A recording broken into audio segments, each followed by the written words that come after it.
Hoje, na pregação do Evangelho, eu gostaria de ler um versículo muito especial na Bíblia. Há vários versículos em destaque nas Escrituras que a gente grava, consegue memorizar por suas palavras.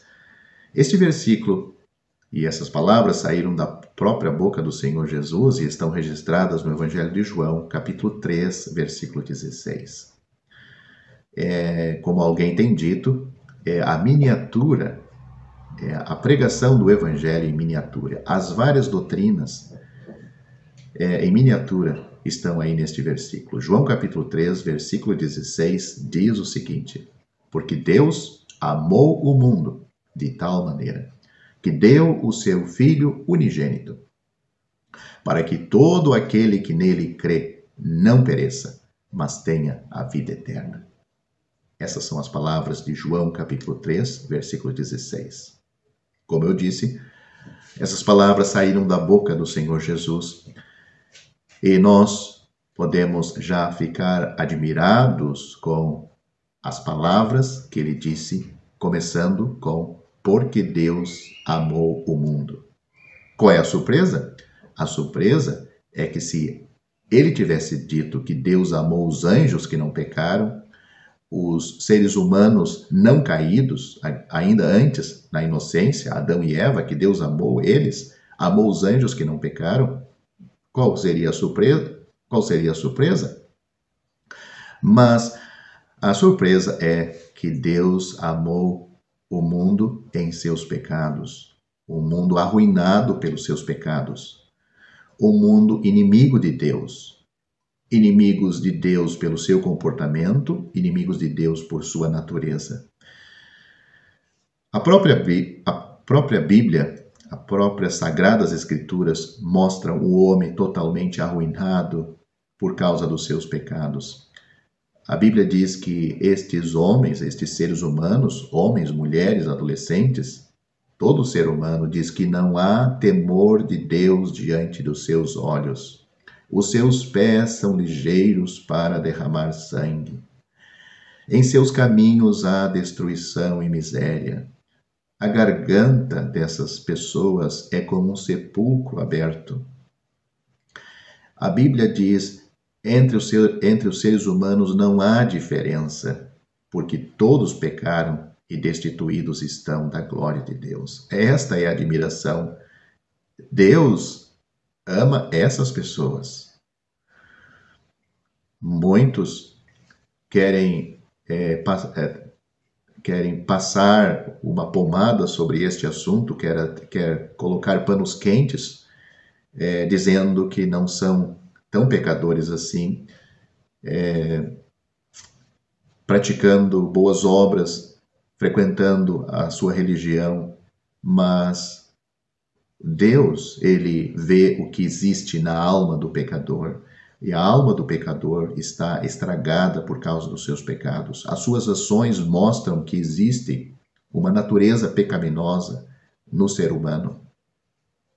Mesmo que o ser humano procura se corrigir moralmente, se corrigir nas suas práticas, na sua maneira de viver, de uma maneira educada, tudo isso pode ser correto e muito bom, mas isso não desfaz nem a natureza pecaminosa e não desfaz os seus muitos pecados que já cometeu.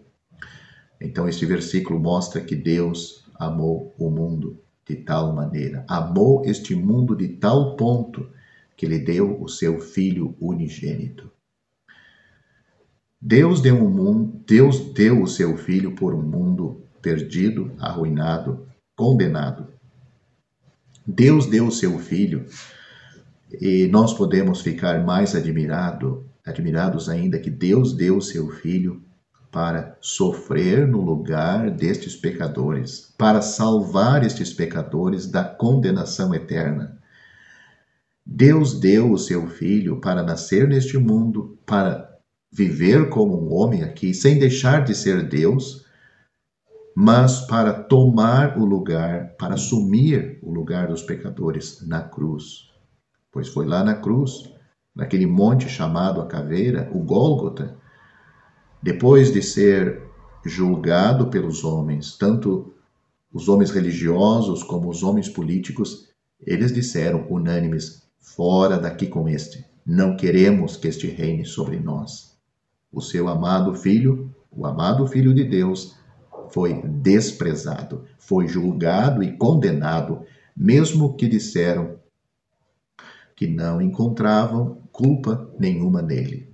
Mesmo que foi apresentado testemunhas e foi visto que aquelas testemunhas eram falsas. Deus, ele contempla aqui na terra o seu filho, depois de nascer e ser colocado numa manjedoura. 30 e poucos anos depois, ele está numa cruz. Era necessário a morte do Senhor Jesus. Era necessário o seu sacrifício. Tomar o lugar do pecador. Assumir o nosso lugar diante da justiça e do juízo divino. Para que nós pudéssemos ser salvos, para que nós pudéssemos receber a vida eterna, o perdão dos nossos pecados, era necessário que Cristo fosse levantado naquela cruz, tomasse o nosso lugar, sofresse das mãos dos homens, sim, mas os seus sofrimentos eram e foram muito superiores ao que os homens puderam fazer nele e sobre ele. A Bíblia diz que Deus estava em Cristo, reconciliando consigo o mundo. Lá na cruz, quando o juízo divino caiu sobre a pessoa do Senhor Jesus, ele foi desamparado de Deus, ele foi ferido de Deus e oprimido.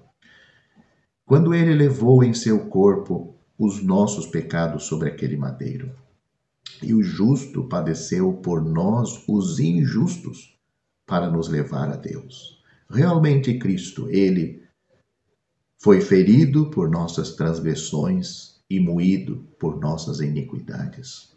Isaías capítulo 53 diz que ao Senhor agradou moê-lo, fazendo-o enfermar. Lá na cruz, o assunto da nossa salvação não se resumiu só nos sofrimentos que os homens causaram em Cristo e sobre Cristo, mas sim no que Deus julgou nele. Deus o fez pecado por nós, para que nele nós fôssemos feitos justiça de Deus.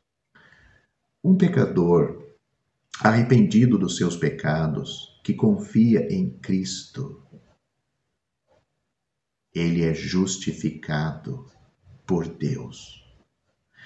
Romanos capítulo 5, versículo 1 diz que pela fé, sendo justificados por Cristo, pela fé em Cristo nós somos justificados por Deus. Pela fé, sendo justificados, temos paz com Deus por nosso Senhor Jesus Cristo. É isto que diz Romanos capítulo 5, versículo 1. Diz também, Romanos capítulo 5, versículo 8, diz que Deus prova o seu amor para conosco, em que Cristo morreu por nós, sendo nós ainda pecadores. João capítulo 3, versículo 16, diz: Deus amou o mundo perdido. De tal maneira foi este amor que ele deu o seu Filho unigênito, para que todo aquele que nele crê, Deus deu o seu Filho unigênito para que ele morresse na cruz. Este foi o propósito. O Senhor Jesus Cristo disse, quando falava com Nicodemos, neste mesmo capítulo, no versículo 14, ele disse que como Moisés levantou a serpente no deserto, é necessário que o Filho do Homem seja levantado.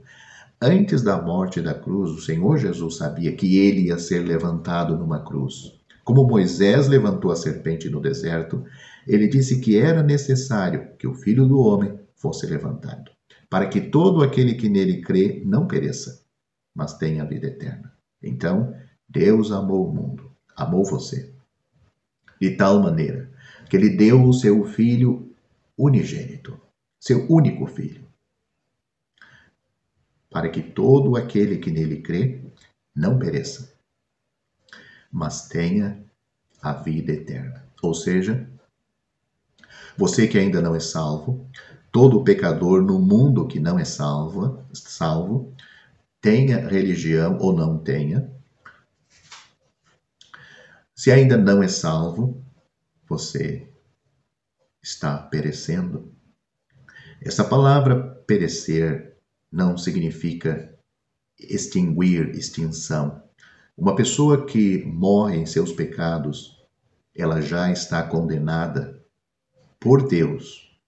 E ela vai abrir os seus olhos, os olhos da alma, a verdadeira pessoa, no inferno. Este é o lugar que você, que não é salvo, que me ouve ainda, é este lugar, é para onde você está indo. Por que da morte de Cristo?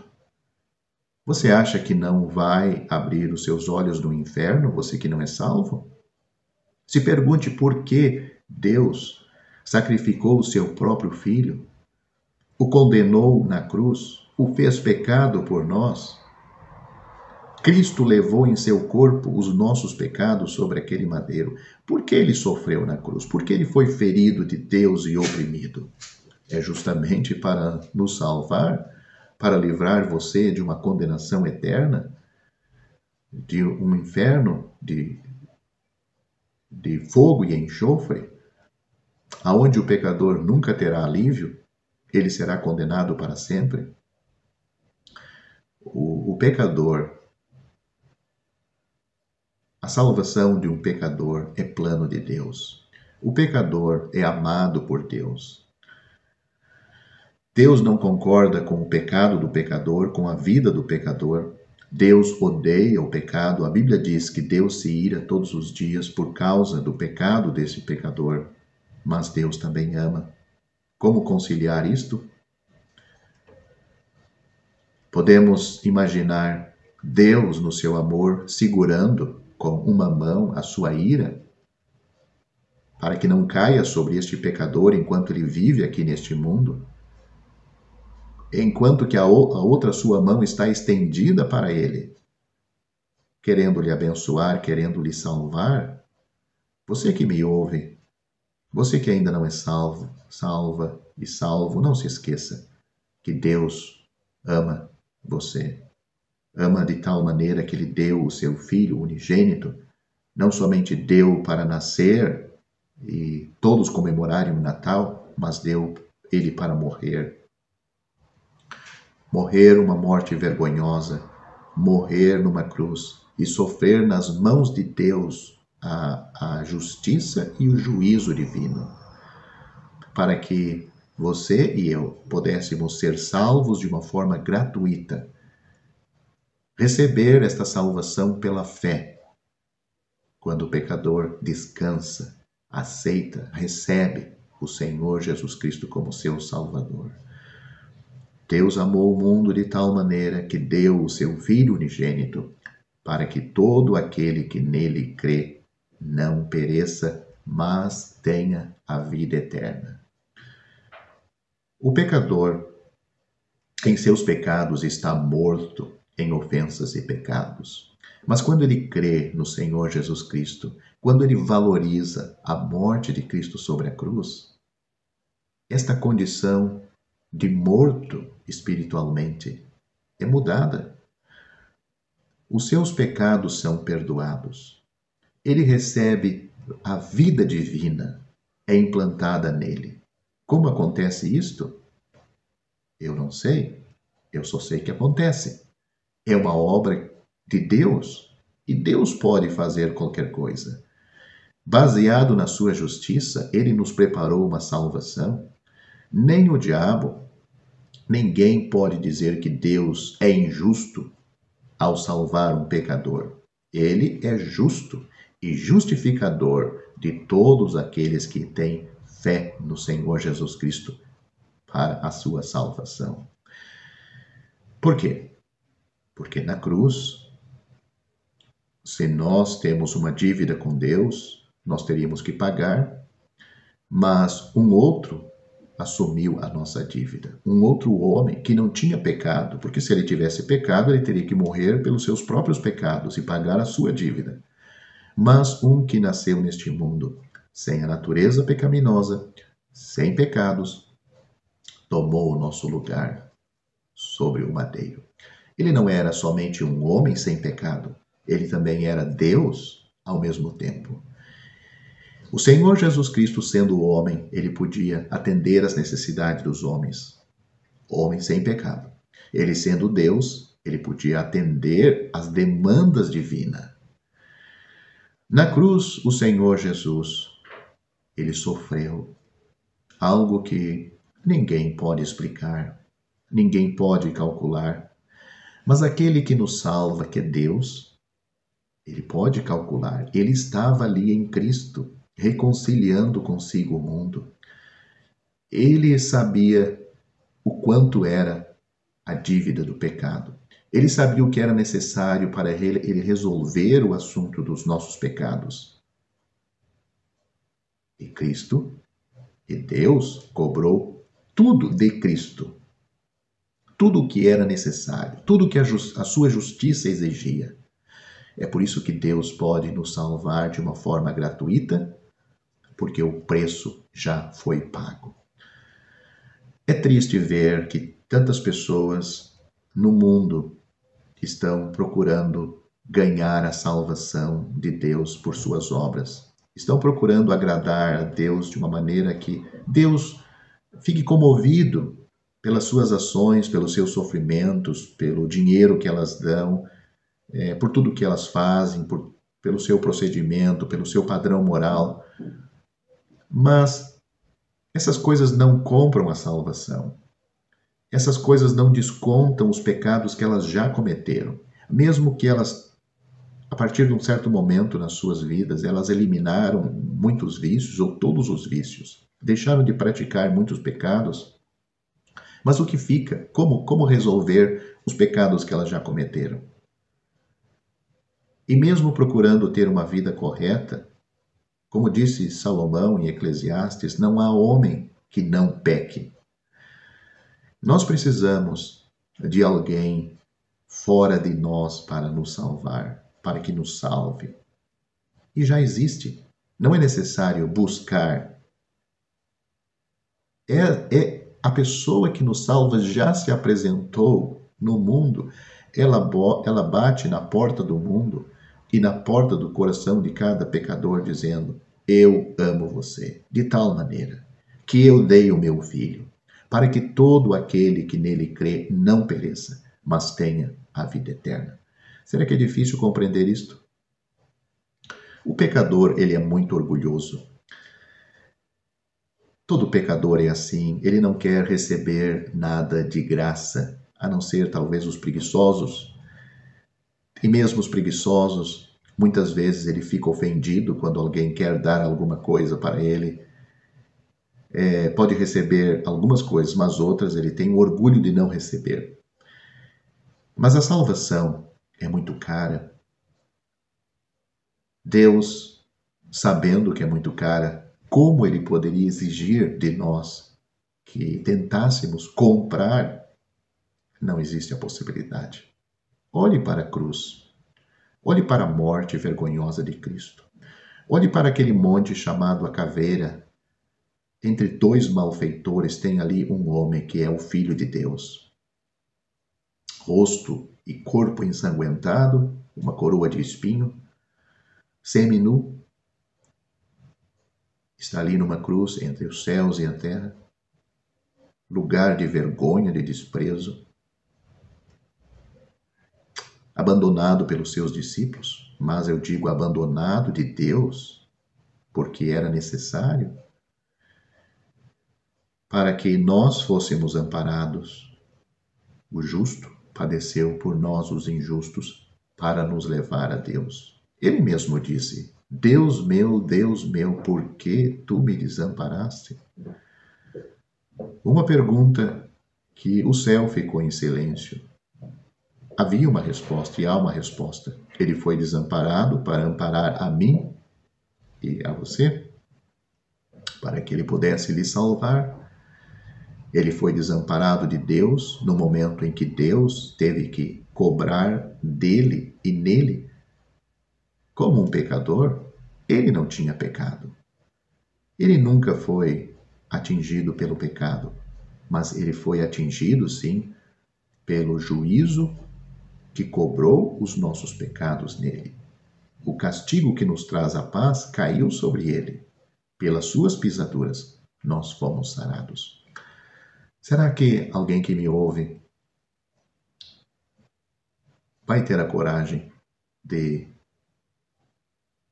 se arrepender dos seus pecados e crer de coração sincero nesta pessoa, no amado, no unigênito Filho de Deus, aquele que tomou o nosso lugar sobre o madeiro, aquele que levou em seu corpo, repito, os nossos pecados sobre aquele madeiro? Será que você pode abraçar Ele pela fé e receber e dizer: Ele agora é meu Salvador?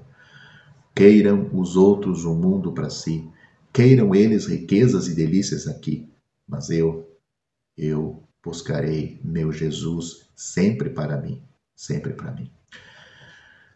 Como nós temos neste versículo, João 13:16, a pessoa é salva por crer, por receber, por confiar no Senhor Jesus. Todo aquele que nele crer tem a vida eterna. Todo. É individualmente. A salvação não é coletivamente. Pessoas reunidas num determinado lugar, todo mundo orando, todo mundo gritando, nem o pastor dizendo para as pessoas virem à frente, mas todo aquele que nele crê tem a vida eterna. É um ato de fé em Cristo. Você tem essa experiência? Se não tem, meu prezado ouvinte, você não tem nada para a eternidade. Você não tem segurança nenhuma. O que você talvez tenha é um monte de coisas religiosas. E toda religião tem isto, em abundância para oferecer ao pecador. A Bíblia tem uma pessoa para oferecer ao pecador perdido, para que ele seja salvo: Cristo. O Senhor Jesus Cristo disse: Eu sou o caminho, a verdade e a vida. Ninguém vem ao Pai senão por mim. Como você vai contrariar essas palavras? Ele diz: ninguém vem ao Pai senão por mim. Quem você está colocando no lugar dele para ir para o céu? O dízimo, suas ofertas, suas boas obras, suas orações, suas rezas, sua confiança nisso ou naquilo? Você não pode confiar nele quando ele diz: quem crê em mim tem a vida eterna.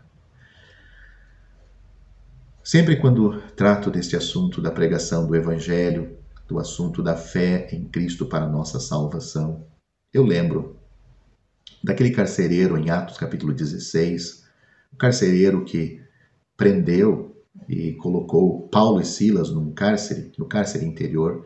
A pergunta que ele fez para estes homens: o que era necessário que ele fizesse para ser salvo? A resposta simples destes dois homens de Deus foi: crê. Crê no Senhor Jesus Cristo e você será salvo. Tu que crê e a tua casa.